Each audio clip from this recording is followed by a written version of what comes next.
네, 안녕하세요. 반갑습니다. 보고서 읽어주는 남자 권석도입니다.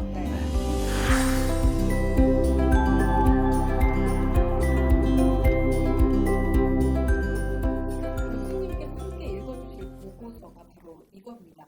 북한 경제 사회 실태 인식 보고서. 이 책을 딱 보는 순간 저는 하는 생각이 들었거든요. 뭔가 좀 이 안에 담겨 있는 내용들이 이 안에 어떤 내용들이 담겨 있습니까?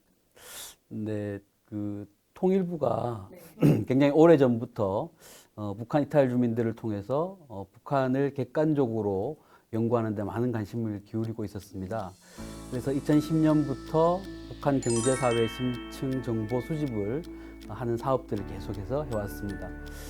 그 이후에 10년 동안에 한 6천여 명이 넘는 북한 이탈 주민들을 대상으로 북한의 경제 상황이라든지 주민생활, 또 사회 변화 등에 대해서 심층적으로 조사를 실시했습니다.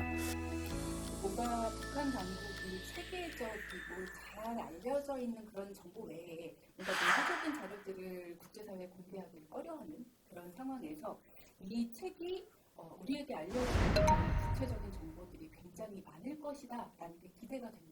네, 그렇습니다.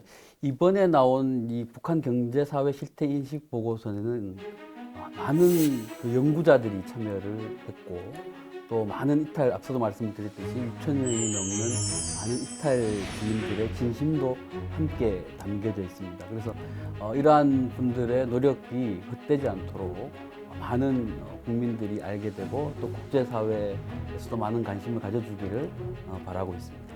자, 그러면 교수님과 제가 노력을 해봐야 되는데 교수님 어떻게 흥미롭게 읽어주실 생각이십니까?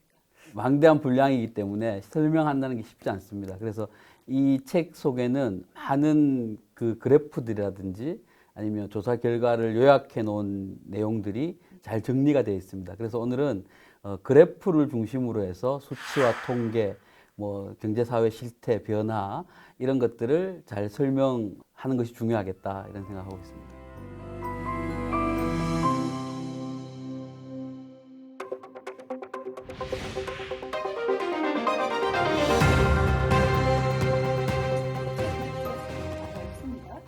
식량 배급 경험 비율의 연도별 추이인데요. 어떤 내용을 우리가 확인할 수 있는 걸까요? 네, 이 그래프를 보시면 식량 배급을 받은 경험이 없다라고 응답한 비율이 무려 72.2%입니다. 녹색 줄이네요. 네, 그렇죠. 이 수치는 북한이 식량 배급 시스템이 이미 붕괴했다, 원활하게 돌아가지 않는다라는 것을 알려준다 이렇게 말씀드릴 수 있습니다. 사실 1990년대 중반 고난의 행군이라고 알려진 심각한 경제난을 겪으면서 북한은 이미 그때부터 배급 시스템이 붕괴된 것으로 알려져 있습니다. 뿐만 아니라 직장에서 일을 하고도 노임을 받지 못하는, 즉 생활비를 받지 못하는 비율이 모두 다 받지 못했다라는 응답이 무려 50%를 넘어가고 있습니다. 일을 하고 나서 임금을 받지 못하고 노임이 지급되지 않는다라는 것도 사실 잘 이해가 되지 않거든요. 근본적인 원인으로 보자면 사회주의 경제 시스템, 중앙 집권적 계획 경제라는 이 경제 시스템의 모순으로 이루어진 경제적 모순이 계속해서 노정되어 왔다 수십 년 동안. 그것이 쌓이면서 북한의 경제 자체가 붕괴되는 현상들이 나타났고, 그것이 이제 90년대 고난의 행군으로 이제 나타난 것이고 표출된 것이고, 그 이후부터 계속해서 이렇게 배급난에, 그리고 국가는 배급을 주지 못하고 임금도 주지 못하는 이런 형태까지 이르게 됐다. 이렇게 설명할 수 있겠습니다. 교수님, 근데 비공식 소득원? 네. 이라는 말이 있던데요. 이 말은 무슨 뜻인가요? 네, 그 말은 법으로 금지되어 있기 때문에 타적인 경제 활동이, 그래서 일반적으로 학계에서는 사경제 활동을 당국에 신고하지 않는 비공식 소득원이라고 분류를 하고 있습니다. 그러면 이런 부분을 확인할 수 있는 그래프도 한번 확인해 보면 좋을 것 같아요. 네. 다음 그래프를 한번 보시면 2012년 이후에 가족 내 주소득원에 대한 응답을 보시면 비공식 소득, 즉 사익적 경제활동의 영역이 무려 몇 퍼센트? 68.1%에 이릅니다. 그리고 경제활동 종사자에 대한 그래프도 보시면 국영경제 활동은 줄어든 반면에 사적 경제 활동이 계속해서 늘어나고 있는 모습을 보입니다. 또 여기에서 우리가 한번 다른 유추할 수 있는 내용들이 있는데 그것은 바로 이제 비공식 소득이 굉장히 많이 증가했다. 이렇게 볼 수 있습니다. 그러면 이렇게 많이 사경제 활동들이 늘어나고 있다면 사경제라는 유형도 우리가 생각하는 것보다도 굉장히 다양할 것 같다라는 생각이 들거든요. 네.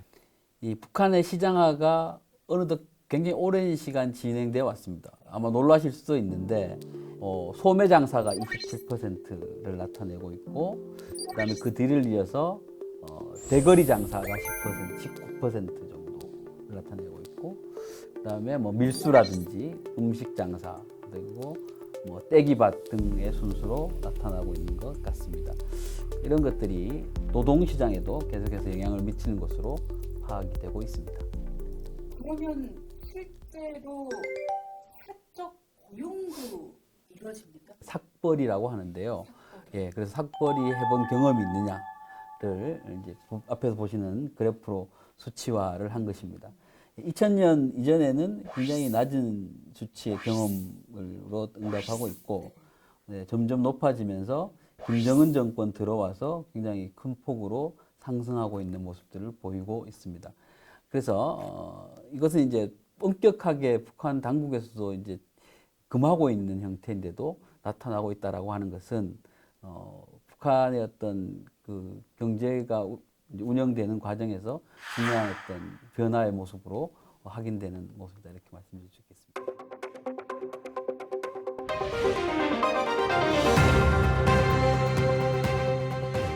이런 농담도 합니다.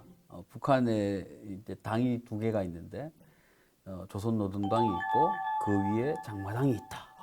이렇게 이야기할 정도로 예, 시장을 통해서 생활을 꾸려가는 그런 형태로 전반적으로까지 있다 이렇게 알려져 있고 그래서 북한 주민들은 시장이 없으면 안 된다라고 응답하는 비율이 무려 90% 이상일 정도로 절대적인 의존도를 보이고 있습니다. 그래서 다음 그래프를 보시면 계획 경제에 대한 선호도 조사를 한 것인데요. 거기에 보시면 김정은 집권 이후에 계획 경제에 대한 부정적인 인식이 계속해서 증가하고 있는 모습들을 보여주고 있습니다.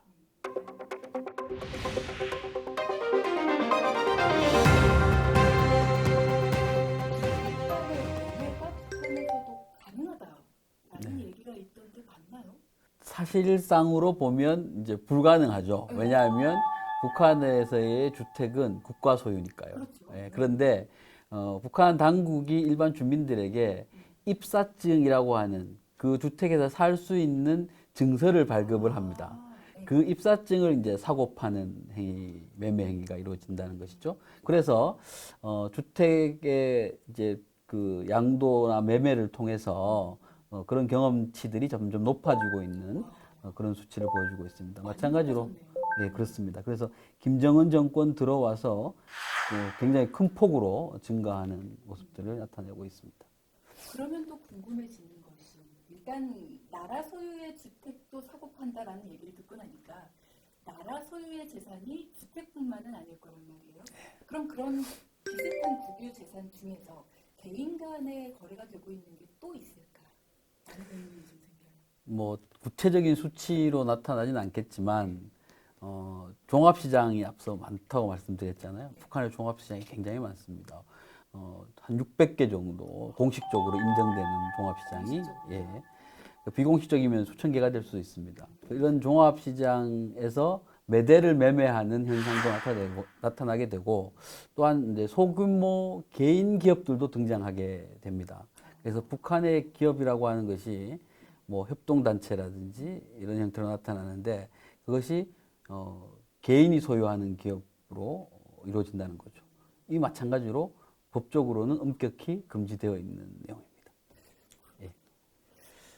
북한 내부의 경제 상황들을 쭉 이렇게 살펴보다 보니까 시장화 확산이라는 것이 일단 내부에 거대한 변화의 소용돌이를 일으키고 있구나라는 거를 오늘 알 수가 있었고요. 자, 이제 다음 시간에 대한 이야기도 조금 나눠볼 텐데 다음 시간에는 우리가 이런 변화들이 과연 북한 주민들의 생활상에는 어떻게 영향을 미치고 있을까라는 부분에 대해서 좀 짚어보면 어떨까 싶습니다. 우리 교수님께서 두 번째 시간에도 물론 함께해 주시겠죠. 아, 네, 알겠습니다. 다음 편에는 그래서 북한의 의식주의 문제, 그다음에 보건의료라든지 교육 분야 이런 이제 북한들의 생활상이 어떻게 변하고 있는지 이런 부분들을 좀 알아보도록 하겠습니다. 네. 단편적으로만 접하던 북한 주민들의 삶을 조금 더 깊이 있게 만나볼 수 있는 그런 시간이 아니었나 생각이 들고요. 오늘 보고서 읽어주는 남자 연습도 교수님과 함께 해봤습니다. 네, 감사합니다.